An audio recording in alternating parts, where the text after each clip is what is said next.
Well, I'd like to present research we've done in the city of Rotterdam on how to create a more resilient urban development in the flood-prone areas. This research is part of a research program, Knowledge for Climate, and it's co-funded by the city of Rotterdam. Well, Rotterdam has a quite large area which is not protected by the primary flood defenses. These former port areas are slowly transformed in residential areas, and these areas are still prone to flooding, although the flood situations are quite moderate. Well, these are flood situations we have probably once a year, once every 2 years. These floods mainly cause only small damage and most of the time more annoyances, but still we remember the large floods we had in 1953, where also parts of the city of Rotterdam, in that time, most of the time the port areas, were flooded and a lot of damage was occurred. So these areas are, part of these areas are still prone to flooding, and this is also changing when we see the different climate change scenarios and sea level rise. So the main strategy of the city of Rotterdam is gradually raising these former port areas. So here in this picture you can clearly see what is going on. This green area there on the quay wall indicates the high and low daily tide levels, and most of these port areas has been raised to 3 or 3.5 meters above average sea level. And when these port areas are transformed to residential areas, they are even raised to higher levels, making these areas really safe for flooding. The chance of the probability of having a flood here is smaller than 1 to 10,000 a year. But in the existing parts of this area, the old part of the city, this raising of building blocks also leads to some problems.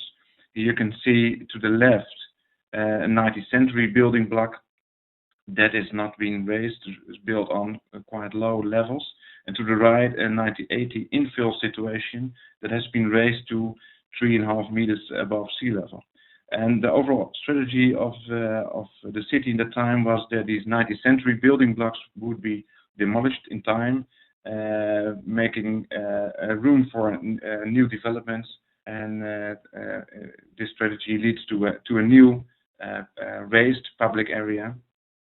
Well, what we see now is that these building blocks are not demolished anymore. Most of the time they are renovated or sold to the renters, so leading to a lot of funny and strange situations in public space where there's a complete difference between a street level heights in this area. Well, I also already mentioned that climate is changing. Well, here you can see in the scheme what kind of effects this climate change or sea level rise will have to this unbanked area. Here you can see a flood level, water level that corresponds with a 1 to 10,000 situation. So the probability of having this kind of flood is really low on this moment. But when climate is changing, here you can see 35 centimeters till 80 centimeters, then this flood level will then suddenly become a 1 to 500 situation. So this means that the next 100 years we have to deal with an uncertain future. We simply don't know what kind of scenarios will occur, will happen. So we have to design this area outside of the primary defenses to deal with floods. So make it more resilient to a flood situation. And on this moment, we've designed an area which is not able to deal with even a little bit of water on this on the case. So the challenge is to design a flood resilient urban development. So to do so, we first started a really detailed analysis of what kind of floods might happen at different return periods and also different climate change scenarios on the case study of Feyenoord. And here you can see the pictures that this area has already a moderate raised K wall. So the flood water only enters at a 1 to 50 flood situation. But then we have to deal with flood levels that can reach more than 1 meter. So this is an interesting difference, for example, with the Northern Island. We also have in Rotterdam, which has more a mound shape, where water is slowly creeping, coming up and causing slowly more and more damage. We also did a very detailed damage assessment, literally block by block or building by building. We asked 30 students of the University of Rotterdam to investigate all the buildings and make a very detailed analysis of doorstep heights to really ensure that the kind of damages we analyzed were precise and accurate. And it's no surprise that these 19th century building blocks, the lower ones, are the most vulnerable. And we also can now indicate quite precisely what kind of areas will have to deal with flood damages. Another thing we did is we made an analysis of some critical functions, and here you can see a picture of the electricity boxes you can find everywhere in this area. And we found out that these boxes are vulnerable for flooding when water levels are reaching a 30 centimeters water level. And we made an analysis of what kind of boxes or areas are vulnerable for having a blackout due to flooding. And then the problem is we actually don't know on this moment whether there is a cascading effect when 1 or 2 or 3 or maybe 4 or 5 of these boxes are failing. What will happen with the electricity network of the city? Will we have to face a total blackout, or only a small part of this area will be struck? So we don't know at this moment. So this is an interesting research question we are continuing on. Well, the next step we did is to define some policy objectives, because on this moment we don't have actually any policy objectives. We cannot indicate what kind of floods are accepted. So it's quite difficult to explain and not maybe interesting for this presentation. But what we did is we made a distinction between what kind of vital functions and infrastructures we should we can have maybe a little bit of water once a year, or what kind of vital infrastructures you never want to have flooded. Then we looked at what kind of damage we are acceptable. So we said to new developments around 1,000 flood level is maybe an acceptable flood level. And then we did an assessment of when do you probably have to deal with the risk of loss of life, and this is a very small chance. So we use this policy objective to define our measures and to assess the effectiveness of our measures. So we made a long list of all kind of adaptive measures you could apply, and out of this long list, with the help of some experts, we made a short list. And it's no surprise that one of the strategies is to develop a flood wall. So here we have a picture of the Northern Island, where it's possible to develop a flood wall, or maybe it could have the shape of a designed boulevard that keeps the water outside of this area. This means that we are creating from an island more a kind of a polar situation, which also has a lot of technical side effects.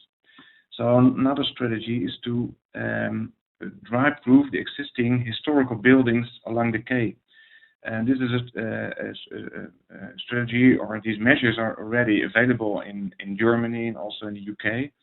And it's quite well possible to close off the first 50 centimeters of these buildings. But it's also after 50 centimeters, then we are reaching a level when it's actually not possible to close off, to seal off these facades. So this strategy or measure is effective until, let's say, 40 or 50 centimeters.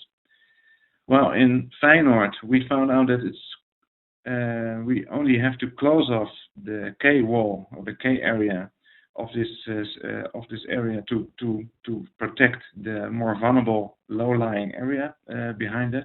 we could design a new embankment that could have the shape of a new public space, but also we could integrate inside of the new buildings along the quay a flood wall or retaining wall, which is actually the project developer loved this idea because he already wanted to build apartment blocks that were raised a little bit above public space.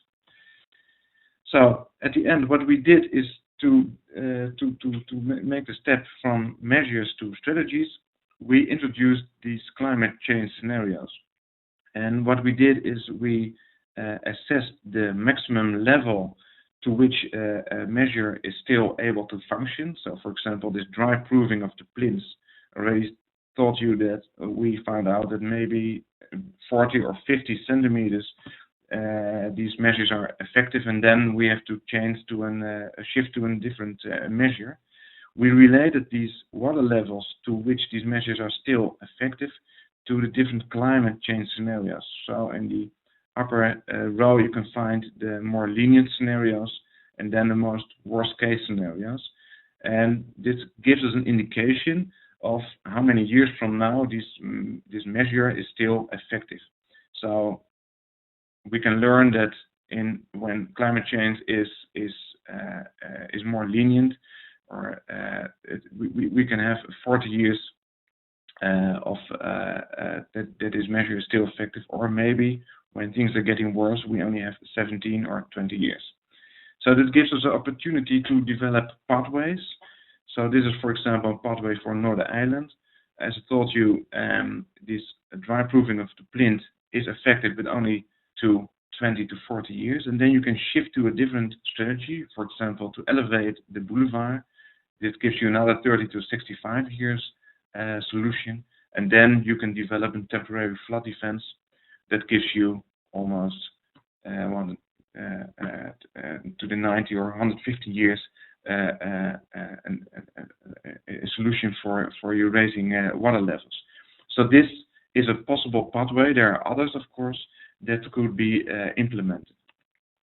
Also for the Feyenoord case, we did this exercise and we found out that in all the cases it's much more effective to close off the quay walls with a new boulevard, with a raised elevated boulevard, and this is a solution for the long term already, 65 to 90 years of possible climate change we can deal with, and then you can jump to maybe adaptive infrastructures or introduce also temporary flood defenses. So this exercise gives us the opportunity to also communicate with our aldermen, because we can show what kind of combinations of measures are possible in this area that are all answering your challenge of climate change. So these are the spatial combinations of measures in this area.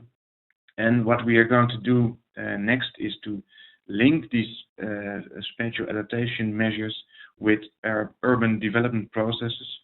We are working together with a project developer in this area, and also social housing corporation and local representatives to find out what kind of measures are able to align or mainstream with urban development processes. Which is also interesting because maybe our scientific exercise is doesn't fit the world of project development. So this will give us a lot of information about the effectiveness of our strategies. So I'd like to conclude with that. Thank you for your attention, and